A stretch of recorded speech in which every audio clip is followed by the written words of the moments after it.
All right, so we wanted to sit down and talk today specifically about Guild Wars 2 and the horizontal progression challenges that we have. We got into just kind of an impromptu debate and discussion in our last live show, and I ran that as a video this weekend talking about my frustrations with Final Fantasy XIV's vertical model. And I always want to be clear. It's like I'm advocating that I think there can be some improvements to it. I understand, especially as a dad and somebody with limited time, there is a real marketing strength to being able to take a break and come back and not being behind the curves and how Final Fantasy XIV measures it. But the question that we were always trying to explore is there more room for vertical progression and horizontal progression married together? Ultimately, everybody should know, if you never catch any other videos from us, is that I understand fully that Final Fantasy XIV isn't going to be like completely redone. Bringing in a horizontal progression system isn't going to happen from level 1.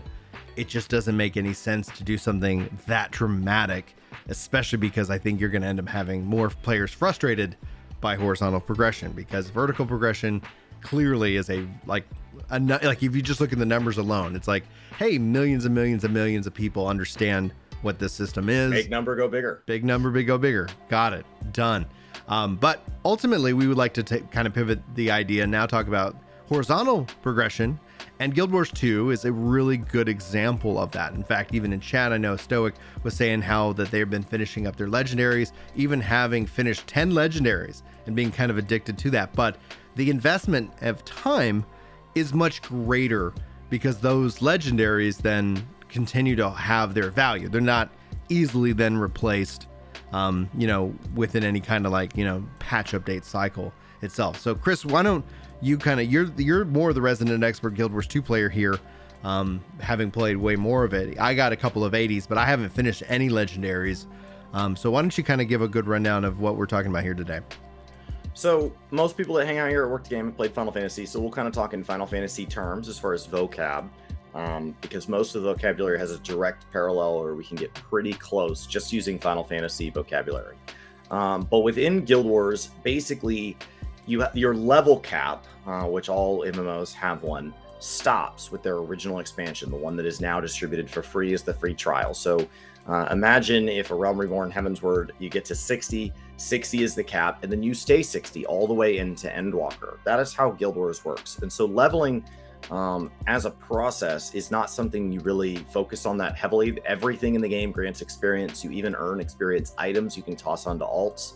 So getting a character to 80 the first time is not that bad, and each one after that only gets easier. And when you purchase expansions, if you purchase like a collector's edition, they'll throw in a free 80. So like it gets really, really, really easy to cap characters. Mm-hmm. After that, everything in Guild Wars is account wide, and so there's to make things horizontal. To encourage the breadth of systems, anything you've earned typically is account wide, and the only things in Guild Wars that are not account wide are things that honestly, the more you think about them, you're like, I'm kind of glad they're not. And so they've done a pretty good job of making anything you truly would never want to repeat account wide.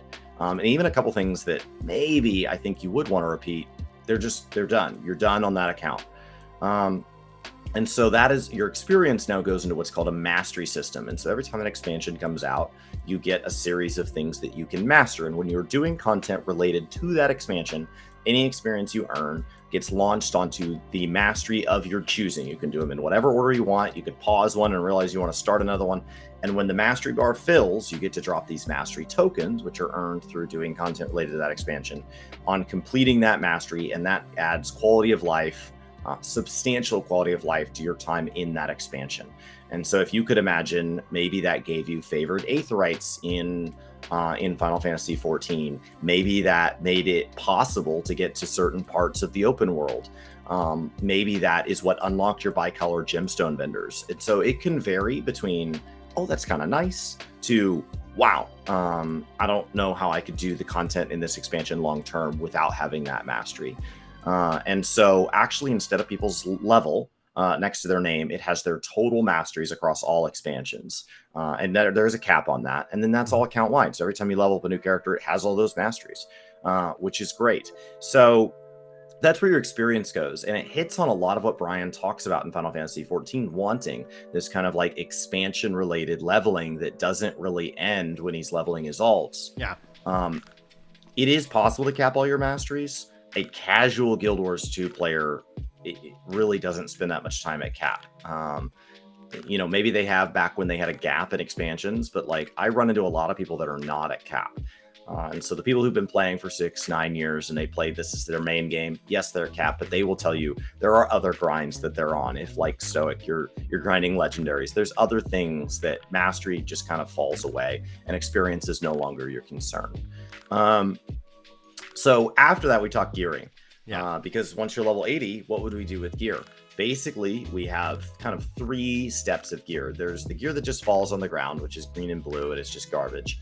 And your first real set of gear is exotics. Think of this like your secondary tome gear. They're cheap and easy to get, but your first set, you're going to want to get into exotics as quickly as possible. It may take you a couple days, depending on how you play, to get into your first set of exotics, unless you have friends that play, in which case they're so overflowed with exotics, if you ever played games like Diablo, that they just toss them onto you. They're like, here, they may not be perfect, but like, let's just get you into exotics. Yeah. You could go through all the normal raids like this. You could do PvP doesn't care about your gear in the small man mode. You could do an enormous amount of content in this game in just exotics. But it is absolutely tome gear. It's your normal or kind of world quest gear from WoW. Or maybe heroic dungeons. It's fine. It's fine. Like you are wearing armor. Yeah. Then we move to Ascended. Ascended is a step up. This starts to have slots for their Mythic Plus Criterion dungeon, has a currency that you need to equip. Agony resistance against taking agony. You can imagine if the agony outpaces your agony resist, you begin to just take damage. So you're going to want to manage that. And so that allows that to have its own isolated progression, but it just has better stats across the board. And so Ascended gear is your Savage gear. You're done. If you are in full Ascended, and it can take several weeks to get a full Ascended set. Legendary exists above this, and Legendary looks way cooler and has the ability to be used across characters much easier, sharing it across characters because it has a Legendary armory that you can like pull it out of, like WoW's heirloom system, kind of like having augmented tome sets in Final Fantasy, but it's very convenient for anybody that uses that weapon type because multiple classes can share the same weapon type. And then it just lets you like swap stats. Like if you could just like some of the relics, like you can just readjust the materia in it to your convenience. And so if your build changes and you realize you have a different stat priority, that's not a big deal with a legendary. I don't have any legendaries. I am in mostly Ascended, and it can be a real grind to get to full Ascended. Now, from there, like there are a couple questions that come up. So Brian, as somebody that likes Horizontal, but has spent most of your time just ironically in vertical progression games, what about that sounds like that's like a really great solution, and where do you think the flaws lie? Well, I mean, the question ends up being in where Horizontal has to like, and that's where it's like, in my mind, you're always looking at kind of a hybrid between the two systems, where Horizontal, in my experience, is that the time invested has a bigger payout. So in Final Fantasy 14 terms, me investing in crafting and gathering and in my jobs, leveling those up, that investment pays out expansion over expansion over expansion. Right now, they're not clawing levels back. I hope they never do, because ultimately that will frustrate me personally. Like, there's no way to shake it. Like, that will suck if that day comes. It just really depends on what they announce for 7.0, if we'll maybe see that day, if they're really following the WoW model to a T. Who knows? We'll see. But in terms of it, is that when it comes down to the things that are appealing in it, is that I don't mind long grinds. In fact, that's something I enjoy. It's something even within Final Fantasy 11 is kind of the base. Like, it is interesting because obviously Final Fantasy 14 has driven me more into that content, but Final Fantasy 11 before that, like, there was no other game that I put more time into back in the day. 7 years now, with 14, we're looking at 13 years, and that's just the nature of it being the game, being kind of their main flagship, investment, and it gets actually content updates. But when it comes to it, like, it's the idea that content that you can invest in, like a relic or something like that, like a legendary, has value across a spectrum of content. And so it gives you the ability to say, yeah, this is going to be a grind, but when you achieve that, this is going to be something that you get to have and use and carry forward and, have it reflect in some form or fashion.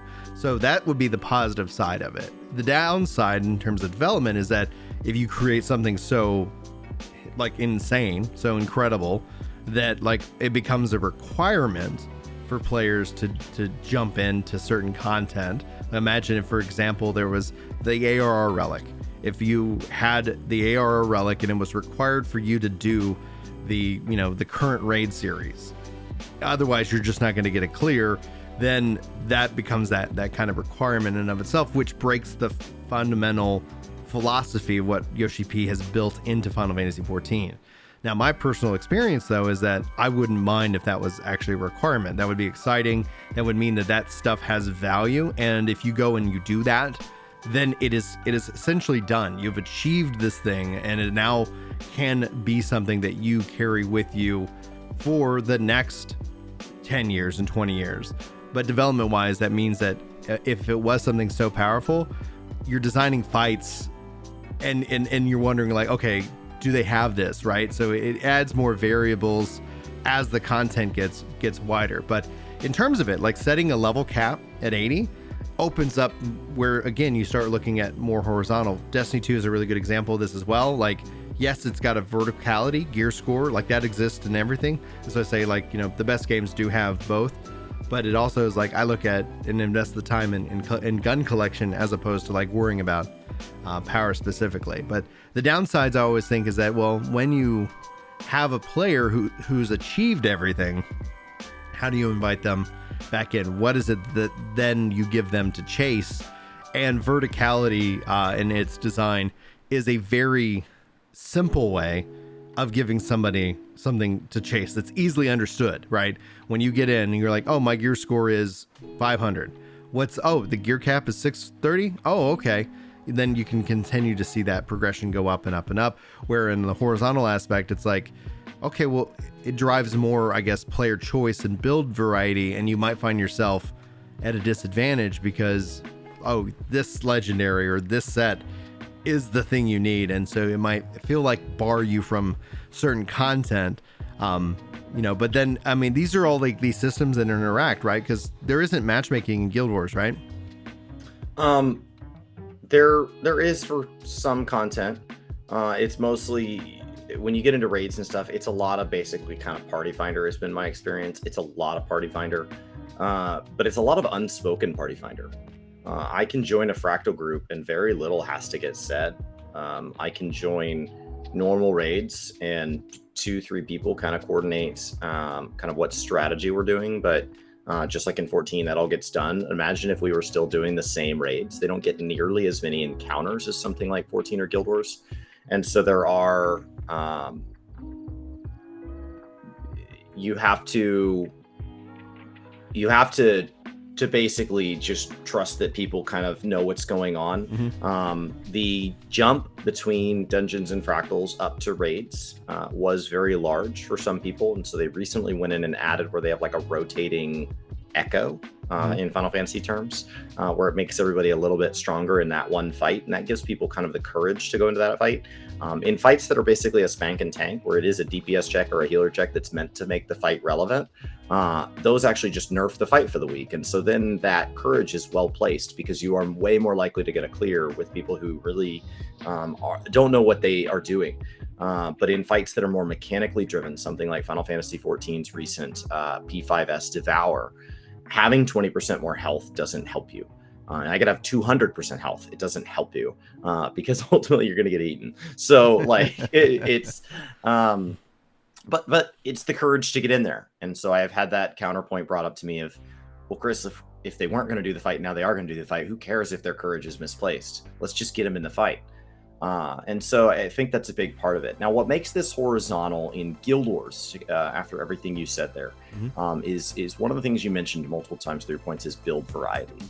Once I get a ascended set, if I decide that I want to transfer my progress from my warrior to another heavy wearer, I want to go play, imagine in Final Fantasy terms, instead of playing warrior, I want to play paladin. All of my gear transfers. Now, Final Fantasy is very, very similar to that, except now imagine I had not played my warrior since 2017. And I had my warrior in raid gear, and I've been playing black mage for the last 5 years. And now I want to try paladin. My warrior gear is still relevant because it is totally horizontal and there's nothing vertical has happened. I got my warrior to the peak then. That is still the peak to this day. Mm-hmm. And I'm going to laterally shift my growth into, now I need to level paladin. I need to learn paladin. And they end up adding a little bit of build variety. And so I may realize, you know what, I want a different weapon, or I want to swap some of my stat priority. And so you end up wanting to acquire multiple ascended sets, multiple legendary sets. So it's much more similar to like a Diablo player that has multiple characters. Even if those characters are the same class, they have multiple builds in something like Diablo 2, where yes, this character is done acquiring gear. It's gotten everything it can get. It will never get better. There is no more vertical progression for it. Mm-hmm. But my account as a whole, I'm still working towards things that really aren't better than it. They're just lateral. Where it starts to run into issues is, as you noted, is anything required? In Encounter, there's very few things that are required once you're in full exotics. And when they are, usually a well documented group. I think 477 is current mastery cap. If you find yourself around a bunch of 450s, 470s, they can usually carry one or two people that don't have those requirements.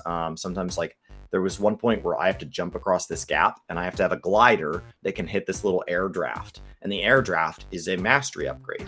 And I did not have that particular mastery upgrade done. And so what we would do is a Mesmer would drop a portal. They would jump across with their air gap, and then I would go through their portal to get to the other side.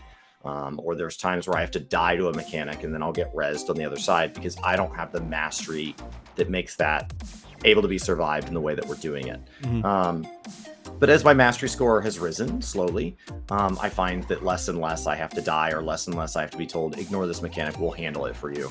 And so it gets a little bit easier to participate in the group more regularly. What is the bigger issue is build variety. Yeah. In order to add things to the game and make it interesting, they have to constantly shift different builds. And so any of you who have ever played games like Warhammer 40K, or Age of Sigmar or something like that, you know that sometimes you own a model and it's really good, and then through a change in the rules to add more variety to the game, this one accidentally suddenly becomes worse compared to everything else, or literally gets nerfed to give something else a day in the sun. And that doesn't feel good when you've invested all your time and energy into perfecting that one, when they're forcing you to go lateral. Mm-hmm. I finally have full legendaries on my banner warrior. And then they say, oh yeah, warrior's going to be garbage for a little while. That doesn't feel good. Right. So that's one of the issues. And then, as you noted, what happens once people have it all? Yeah, you can't. You can still things. Actually, at least in how I've always worked with the horizontal, is you can actually still have like gear score increase. But what it ends up being is that the piece of, to kind of put it in Final Fantasy terms, and again, this isn't ever going to happen in Final Fantasy 14. Like, it would be like Square Enix pairing no expense times 10. You know, it's like, okay, we're going to just really get this thing done. But ultimately it'd be like, imagine if your gear in 14 was harder to acquire. Like, the relic system is probably a better example of this, but imagine if it's just like your general gear.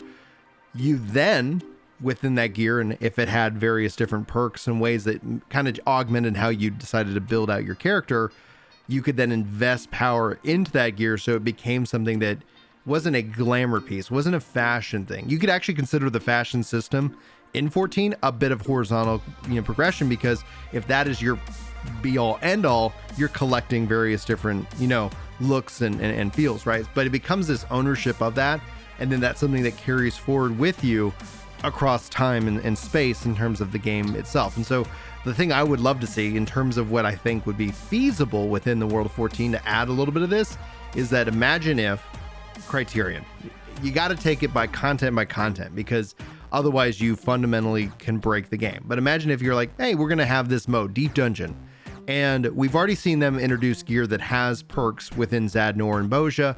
But imagine if all of a sudden they said, hey, in this ARR relic, in this new deep dungeon, this relic does this one random thing for you, or this relic does whatever, not requiring it, but it ends up becoming like, oh, well, I never got that relic, or something like that. That's an interesting way of like, oh, I'm going to go get that. And then I'm going to kind of have some build variety within kind of a sideload piece of content within the world of 14. We're seeing that within Bozja Zadnor. I would love to see something like that, already using systems that exist and giving people more reasons to collect certain things that are not, then affecting the raid. Because if you impact the raid, and we talked about this last time, like, I think fundamentally that would really restructure kind of, that core piece of content that people look forward to within the races and more. But at its core, like, you can still say, hey, imagine if you got that ARR relic and you're like, oh, I'm going to feed whatever currency is coming from the new deep dungeon. And now that relic is powered up. But we ended up shifting in the 14 has that glamour-esque approach. So it's all about the look of something, not essentially what that something can do for you. Because everything's just a stat stick within the world of 14, which keeps it simple. Like, I mean, at the end of the day, it keeps it simple. And from a balancing design perspective, it makes it so much easier for them to sit down and actually put out a fight. Because outside of the fact the recent, raid drama and balance issues, imagine how insane those balance issues would be if all of a sudden you have to start factoring in all these other types of gear and perks and build variety. It wouldn't work within the budget and the scope of 14, but I still like that. Like, anything that I can do to invest and have something that I own and carries forward, and then if there is a gear score increase, to infuse that item that I like and I like how it works for me with power, that still counts as that level horizontal. And that's, I think, where I bring up Destiny as an example. The power can keep going up, but you also have this collection of guns that are unique, that they change how you play the game.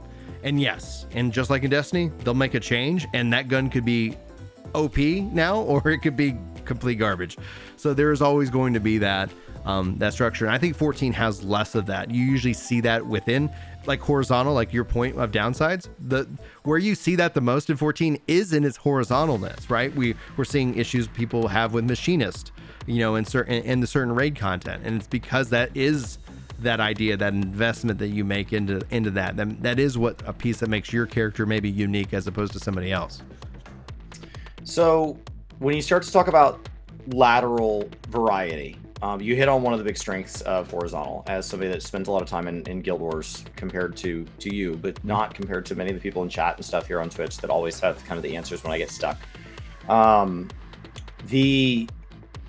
You hit on something really great. Relics and legendaries across World of Warcraft and Final Fantasy, they have to be something that has a catch-up mechanic. So if you come in mid-expansion, you can play catch-up. Yeah. And they have to be something that builds across the expansion, but then drops with the next expansion, or else they become overpowered or required. Yeah. And so inevitably they have an expiration date. And after that expiration date, they're mostly used for cosmetics. Occasionally something ticks in, like you have things like Ultimate in 14 that uses old gear.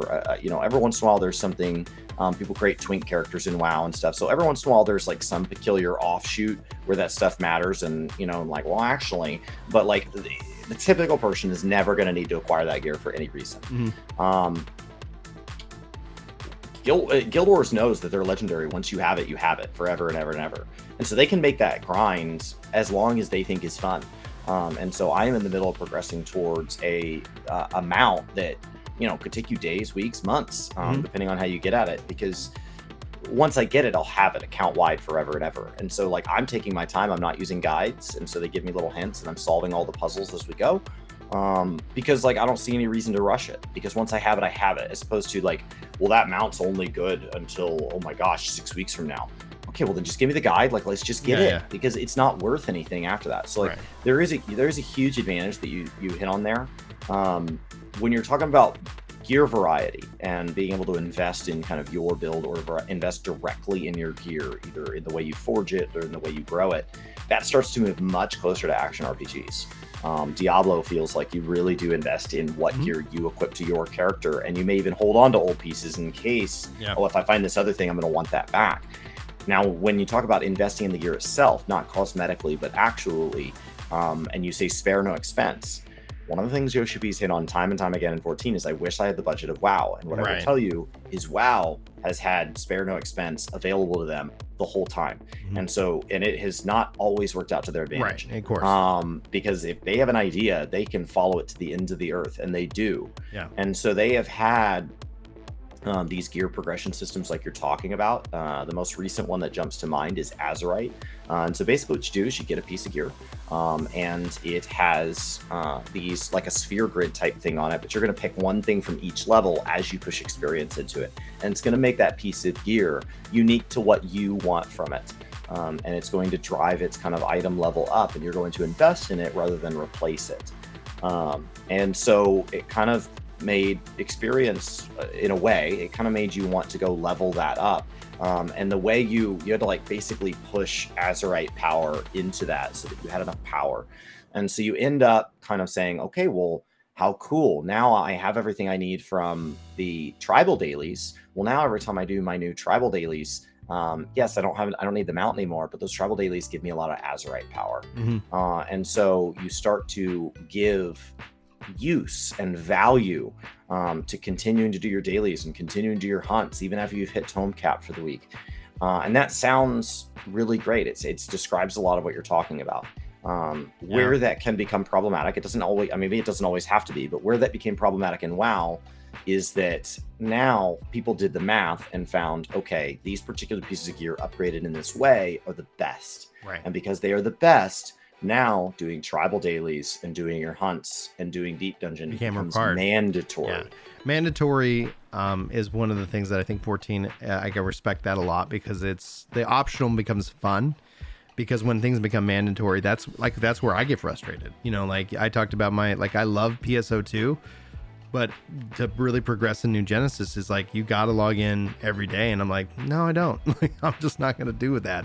And so that is a weird thing that we've seen happen with WoW. And also the bar, like the idea that you then invest in it and then eventually it hits the floor is also very frustrating. What you want with the horizontal piece is that you want to be able to get it and then have that satisfaction, and then being able to use that in terms of things that are going forward. And we've seen that, this is from my history, is that Final Fantasy 11, there's like pieces of gear that you'd get at level 20 and level 40 that were best in slot. Like that was and remained to be such a valuable piece at level cap and beyond because of like perks and things like that. Was like that.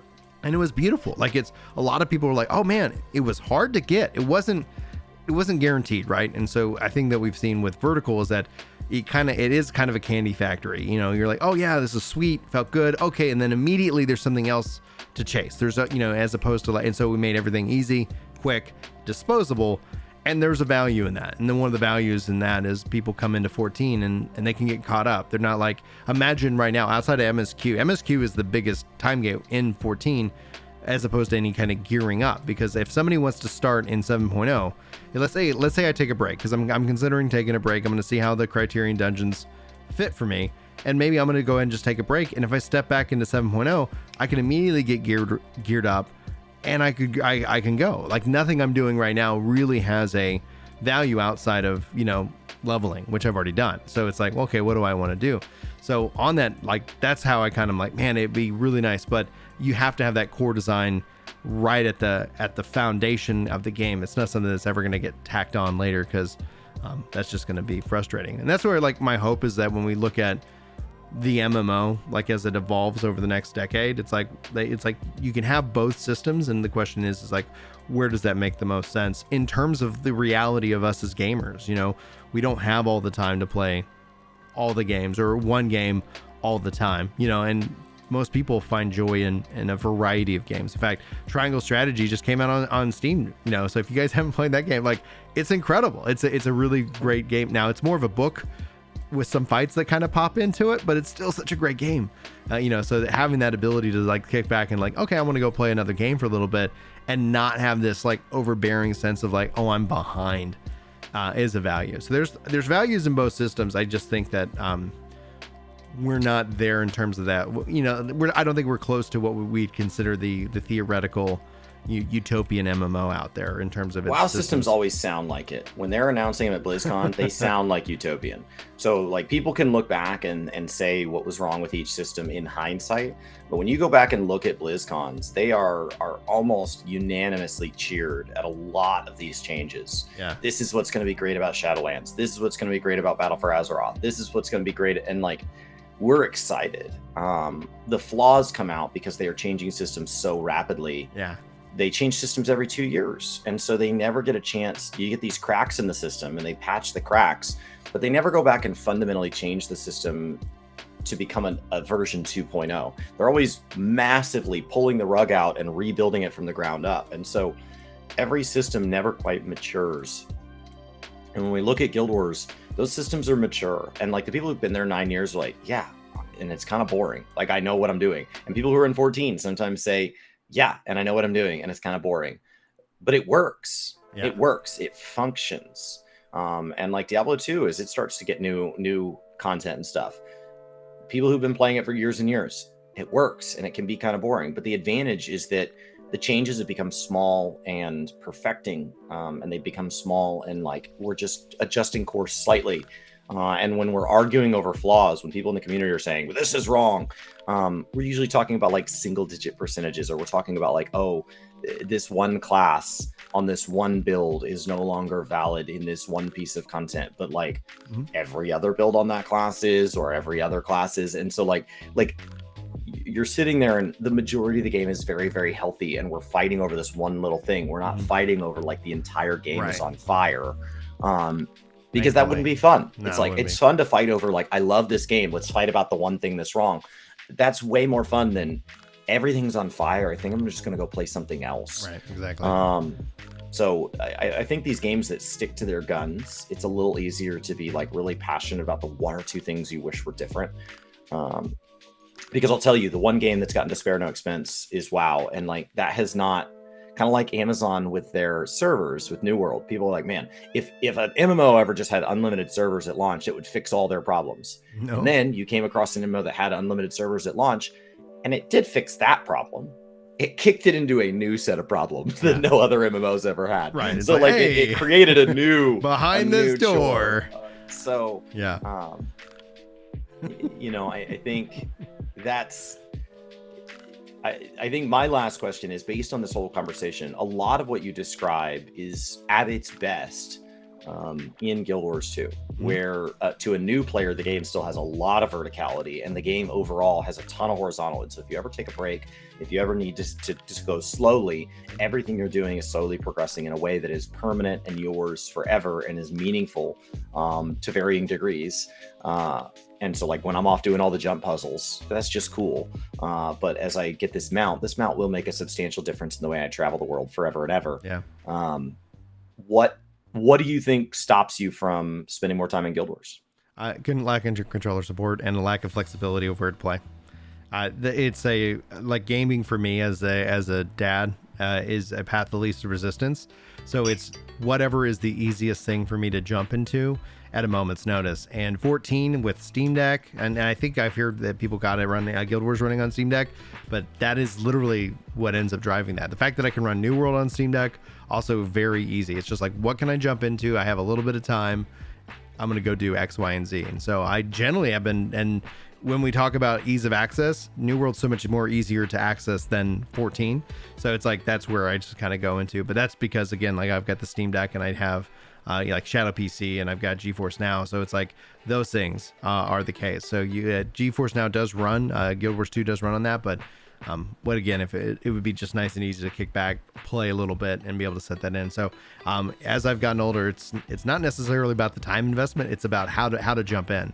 And I've seen that. And you've heard me complain about that when I sat down to play Horizon and I was like, oh, it's got a 20-minute update. Like, I guess I'm not playing Horizon today. Like, okay, this system is supposed to update automatically. What the hell? So on that note, that is going to be kind of it for the show. I've got the links in Twitch over there if you guys want to go jump in and join Chris as he continues on his crazy journeys through the world of Guild Wars. We'll be back live Wednesday. For those of you who haven't seen, we've been running these live shows, and we appreciate you all for being here. Hopefully we'll see you in the next one, but until then, take care.